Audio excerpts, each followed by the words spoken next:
Hello दोस्तों, स्वागत है आप सभी का उत्कर्ष के नर्सिंग एंट्रेंस एग्जाम के इस यूट्यूब चैनल पर। मेरा नाम है डॉक्टर हिमांशु और दोस्तों आज एक बहुत ही बेहतरीन इंफॉर्मेटिव वीडियो मैं आप सभी के लिए लेकर आया हूं। अक्सर लोगों को जो है जब वो करियर अपना सेलेक्ट करते हैं या करियर के बारे में जब वो बात करते हैं तो उन्हें अक्सर ये सोचने पर वो मजबूर हो जाते हैं कि हमारे लिए कौन सा करियर अच्छा है। अब अक्सर सी बात है कि जब 10th के बाद हम बायोलॉजी सब्जेक्ट लेते हैं तो सभी को लगता है कि हमें डॉक्टर बनना चाहिए, पर क्या ये पॉसिबल है? परंतु जैसा कि मैंने अपने पुराने वीडियोस में ही बताया है कि नर्सिंग जो है दोस्तों आपकी एक बाय चॉइस होनी चाहिए, ना कि बाय चांस होनी चाहिए। अक्सर जिन बच्चों का नीट में सिलेक्शन नहीं होता वो नर्सिंग को अपना करियर बनाते हैं, परंतु कुछ ऐसे भी लोग हैं जो कि नर्सिंग को अपना करियर बनाने के लिए जो है बायोलॉजी का सब्जेक्ट लेते हैं। और मानकर चलिए ऐसे लोगों से जब मैं मिलता हूं तो वो अपने इस डिसीजन को बिल्कुल भी रिग्रेट नहीं करते।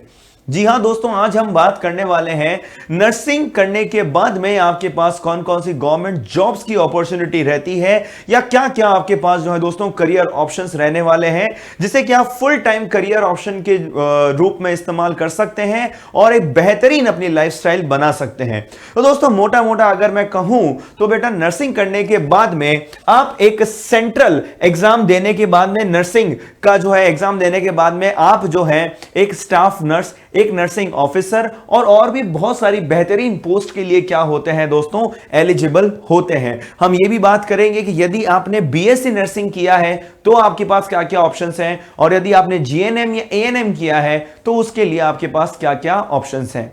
अमूमन जितने भी हमारी सेंट्रल की और स्टेट की जॉब्स होती हैं उन सभी के लिए अगर नर्सिंग के लिए कोई अगर वैकेंसी निकलती है तो बीएससी नर्सिंग किया गया कैंडिडेट जो है दोस्तों वो पहले उसको जो है प्रेफरेंस दी जाती है, क्योंकि यदि आपने जीएनएम या एएनएम किया है तो उसके बाद में जो है बेटा आपको 2 साल का पोस्ट बेसिक कोर्स भी करना पड़ेगा। उसके बाद ही आप बीएससी नर्सिंग के बराबर की पोस्ट और वैकेंसीज के लिए एलिजिबल मान्य करार किए जाएंगे।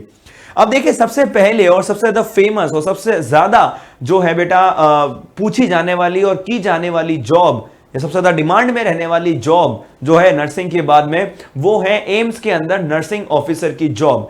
तो आइए जानते हैं उसके बारे में कि उसके लिए आपको क्या क्या करना पड़ेगा और क्या क्या इसके अंदर अपॉर्चुनिटीज आप सभी के पास है। तो बेटा सबसे पहले आती है नॉर्सेट का एग्जाम। देखिए सबसे पहले आपको क्या करना पड़ेगा, अगर आपको भी आपका सपना रहा है, अगर आप स्पेशली अगर एक बॉय हैं, आपको एम्स से नर्सिंग करने का तो मौका नहीं मिला बट आप एम्स के अंदर जॉब करना चाहते हैं, तो ये बेटा ऑप्शन आप सभी के लिए है। आपने चाहे बीएससी नर्सिंग कोई भी कॉलेज से करी हो, परंतु उसके बाद यदि आप नॉर्सेट का एग्जाम देते हैं तो आप एम्स के अंदर जो है बेटा एक बढ़िया नर्सिंग ऑफिसर की नौकरी भी कर सकते हैं। इसके लिए दोस्तों एज लिमिट, क्वालिफिकेशन आप सभी के सामने है। बीएससी नर्सिंग इसके लिए है, परंतु यदि आपने जीएनएम किया है तो इसमें आपको मिनिमम 50 बेड के हॉस्पिटल में 2 साल का एक्सपीरियंस होना चाहिए या फिर आपको पोस्ट बेसिक किया हुआ होना चाहिए, तो ही आप इस एग्जाम के लिए एलिजिबल हैं। आपको पता होना चाहिए इस एग्जाम को जो है 2 अलग अलग चरण में लिया जाता है, एक प्री और एक मेंस, और उसके बाद इंटरव्यू लेने के बाद में आप सभी को जो है एम्स हॉस्पिटल्स के अंदर पूरे इंडिया के अंदर जो है पोस्टिंग दी जाती है। और बेटा बिल्कुल एग्जाम का मीडियम यदि हम पूछे तो हिंदी और इंग्लिश दोनों में ही ये एग्जाम किया जाता है, और इंग्लिश जो है बेटा प्रिफर्ड लैंग्वेज होती है।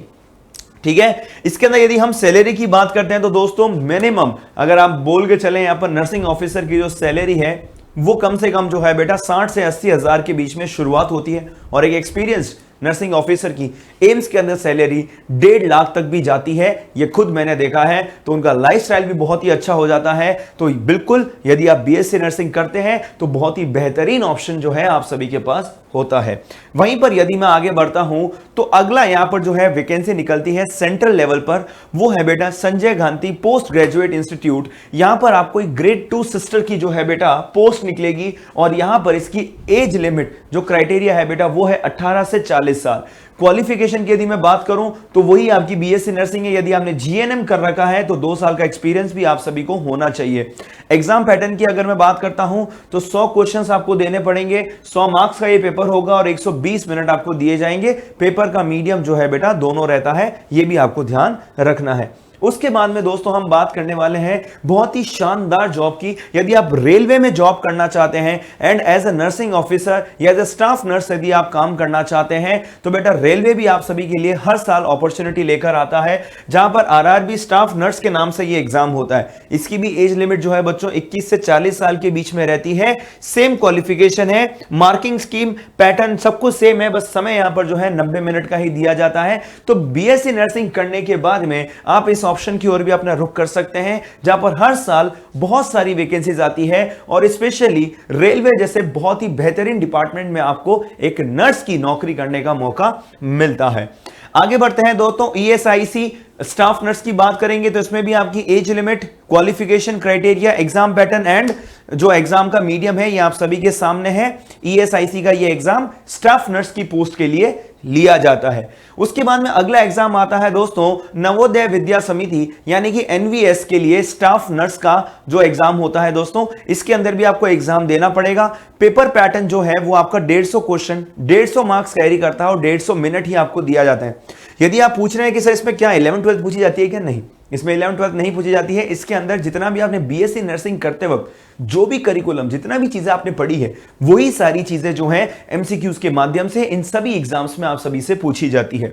उसके बाद हम पढ़ते हैं दोस्तों जिपमर में भी नर्सिंग ऑफिसर की पोस्ट निकलती है। आप सभी को पता है JIPMER Jawaharlal institute of post graduate and medical education and research, ये बेटा पुडुचेरी के अंदर स्थित एक बहुत ही शानदार, एम्स के बाद मेरे हिसाब से शायद एम्स के बराबरी करने वाला, टक्कर देने वाला एक संस्थान है जो कि बहुत ही अच्छी पेइंग सैलरी के साथ में एक स्टाफ नर्स की जॉब जो है या नर्सिंग ऑफिसर की जो जॉब है बेटा आपको ऑफर करता है। इसके अंदर भी जो है बेटा 100 क्वेश्चंस पूछे जाएंगे, 400 मार्क्स का आपका ये पूरा पेपर रहने वाला है और 1.5 घंटा आपको यानी कि 90 मिनट पूरे दिए जाएंगे इस पूरे एग्जाम के लिए। आगे बढ़ते हैं दोस्तों, और भी DSSB दिल्ली के अंदर दोस्तों आपको पता होगा दिल्ली अधीनस्थ सेवा चयन बोर्ड के द्वारा यहां पर जो है बेटा ये नर्सिंग स्टाफ का एग्जाम कंडक्ट करवाया जाता है, जिसके अंदर 200 क्वेश्चंस 200 मार्क्स कैरी करते हैं और यहां पर आपको 120 मिनट दिया जाता है।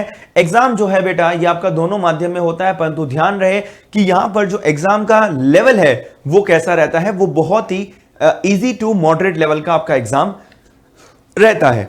उसके बाद में आगे बढ़ते हैं दोस्तों, स्टेट एनएचएम सीएचओ की पोस्ट पर भी आप जो है बेटा यहां पर है ना, बिल्कुल कम्युनिटी हेल्थ या नर्सिंग ऑफिसर के पद पर भी एनएचएम मिशन जो चल रहा है अभी गवर्नमेंट के द्वारा, इसके अंदर भी जो है दोस्तों आप बहुत ही अच्छी नौकरी पा सकते हैं। हालांकि शुरुआत के प्रोबेशन पीरियड में 5 से 6 महीने के लिए आपको 30-35 हजार रुपए की सैलरी दी जाएगी, परंतु उसके बाद जो है आपकी सैलरी 55 से 60 हजार रुपए कर दी जाएगी प्रति माह और वो हर बार जो है दोस्तों बढ़ती ही रहेगी।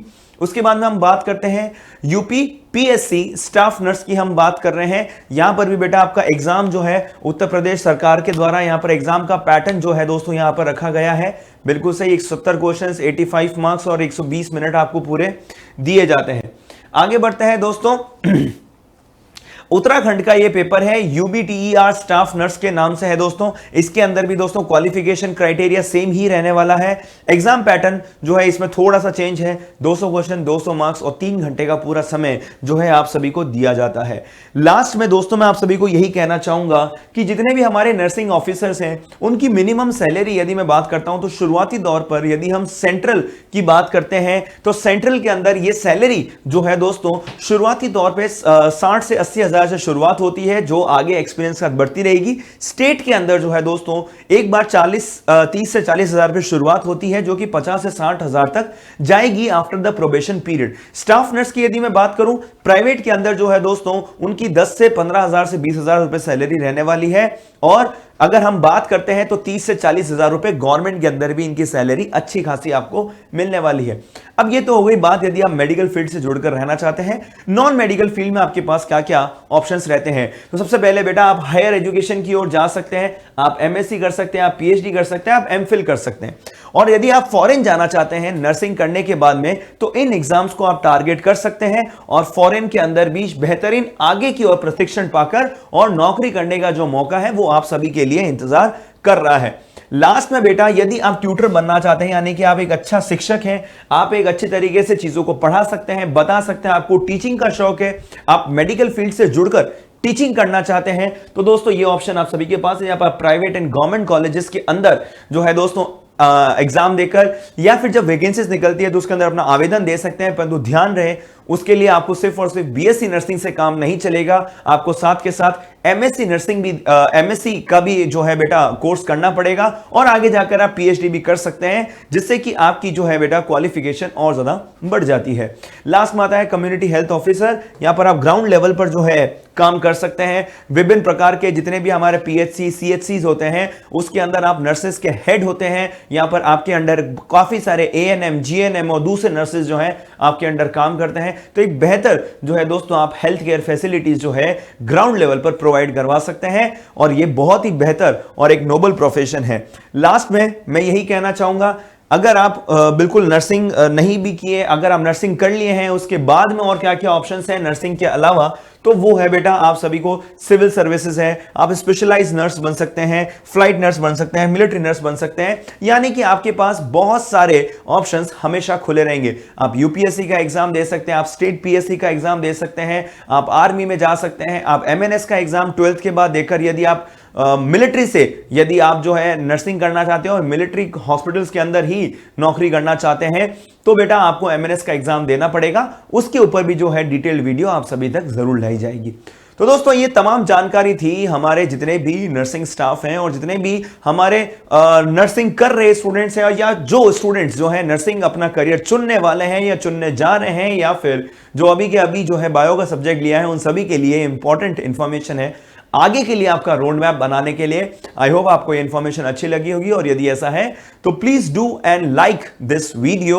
साथ ही साथ में यदि आप इस चैनल पर नए हैं तो सब्सक्राइब किए बिना बिल्कुल मत जाइए और साथ ही साथ में दोस्तों यहां पर आपको कमेंट करना है। यदि आपको कोई बात पूछनी है, यदि आपको इंफॉर्मेशन देना चाहते हैं तो आप नीचे कमेंट करके बता सकते हैं। चैनल पर नए सब्सक्राइब करें और आखिर में अपने दोस्तों के साथ को शेयर जरूर करें। तब तक के लिए thank you so much and all the very best दोस्तों। Stay tune to Utkarsh nursing entrance exams YouTube channel.